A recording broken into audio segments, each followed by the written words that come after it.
Today, the spotlight is not on the best players in darts, but on the very worst darts players ever. We take you through these bizarre moments and honour these players for their poor performances. Peter White, a young talent in darts in 1975, achieved success by becoming the news of the world champion, succeeding Derek White.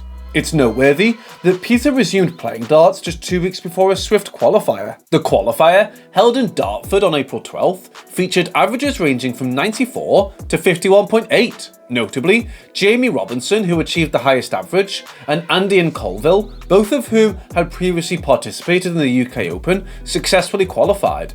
Additionally, Conan Whitehead, who has since reached 2 Lakeside finals and won a Champions Week at the MO Super Series, also secured a spot in the tournament. Eddie Martin's success in advancing through the qualifier is noteworthy, especially considering he hadn't thrown a dart for 6 years before the event. His points in the same qualifier were 352, averaging lowest about 50. Kevin Sim posted the highest average of 100.12, a standout performance across all qualifiers. Sim's success continued as he went on to qualify for the PDC World Championship in 2017. Charlie Appleton's performance is notable as he secured a winning double in his match with an average of 55, despite not having played for 20 years. Requiring approximately 30 darts to achieve this victory showcases both skill and resilience in the face of a prolonged break from the sport. This final qualifier took place in Glasgow. Tommy Little, the Glasgow Store's health and safety manager, secured qualification with a successful double-1 finish. Additionally, there were 2 other averages in the 40s among the qualifiers. Ryan Murray, who participated in the 2021 PDC World Championship, successfully qualified in the speedy qualifiers. The average 15 dart-out scores of the 32 qualifiers totaled 300, with an average of 65.75, resulting in an overall average of 73.15, without having to throw doubles, 15. Just under half of the qualifiers was speedy higher staff. Upon reaching the UK Open, the qualifiers were presented with custom speedy dart shirts. Examining their results, 7 players were eliminated in the preliminary round, 20 in round 1 and 5 in round 2. Most players did not start in the preliminary round, resulting in the majority losing their first games.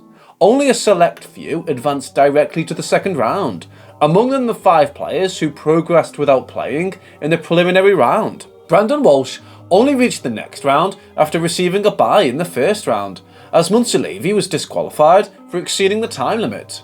In the qualifiers at the UK Open, where they were presented with their custom speedy dart shirts, 7 players were eliminated in the preliminary round, 20 in round 1 and 5 in round 2. Only a few players had to begin in the preliminary round, so the vast majority lost their initial game.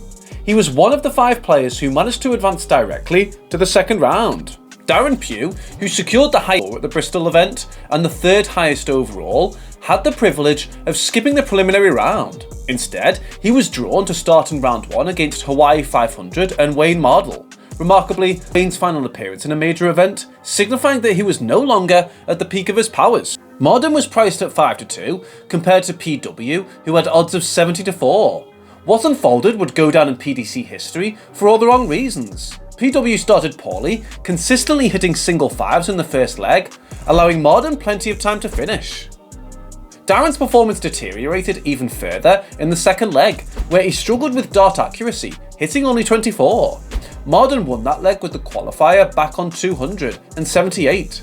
Leg 3 saw Darren hitting scores of 26 and 45 consecutively, and leg 4 was Darren's best. Mard when he finished with a 3, 20, followed by single 1 and 5. Marl ultimately won the game 4-0, and Darren finished with an average of just 50.85, marking the lowest average of any player in a televised PDC major singles game.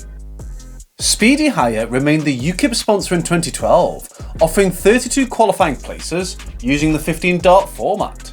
6 public qualifiers were conducted, each providing opportunities for members of the public. Dates not taken by public qualifiers were reserved for a speedy employee qualifier held in Hayden. It's remarkable to consider that a sponsor had the chance to see 8 of their staff qualify for a PDC ranking major. Although not all the averages are available, among the Charity Speedy qualifiers that year, only 1 managed to advance to round 2. Unfortunately, all Speedy staff qualifiers from the event in Hayden lost in their first games, with each failing to pick up a single leg. The sole player who did progress to round 2, Andy Murray, received a bye in the preliminary round. Consequently, no speedy qualifier won 2 games that year. John Dukes, who advanced through the Brighton qualifier, defeated Steve Beaton 4-2 in the preliminary round, but lost a decider to Davey Dodds in round 1.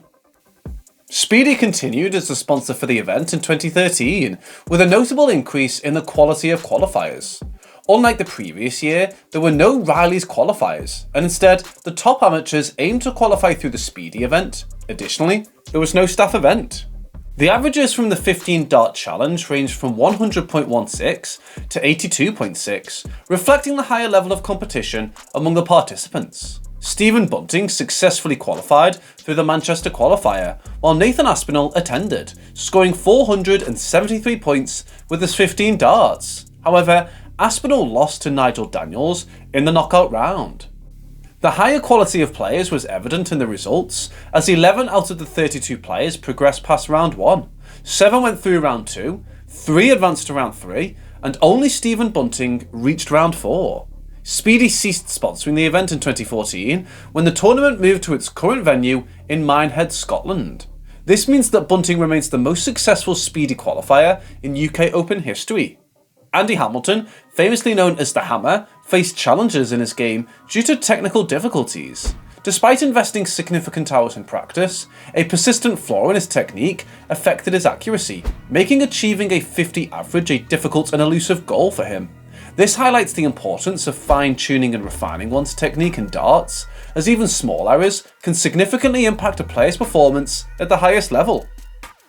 Terry Jenkins, often referred to as the Bull, is acknowledged for his sporadic brilliance in the world of darts. However, his journey has been marked by struggles in maintaining a steady performance level. The challenges he faced in achieving a 50 average highlight the inherent difficulties in consistently delivering high-level performances in the sport. Even accomplished players like Jenkins can encounter periods of inconsistency, showcasing the competitive nature and demanding standards of professional darts. Mervyn King, also known as the King, experienced a series of unfortunate events, including injuries and personal challenges. These external factors played a significant role in hindering his ability to maintain a consistent 50 average. The impact of injuries and personal challenges on a player's performance underscores the complex nature of professional sports, where external factors can influence an athlete's ability to consistently meet certain performance benchmarks. King's journey reflects the resilience required to navigate the challenges that can arise both on and off the dartboard.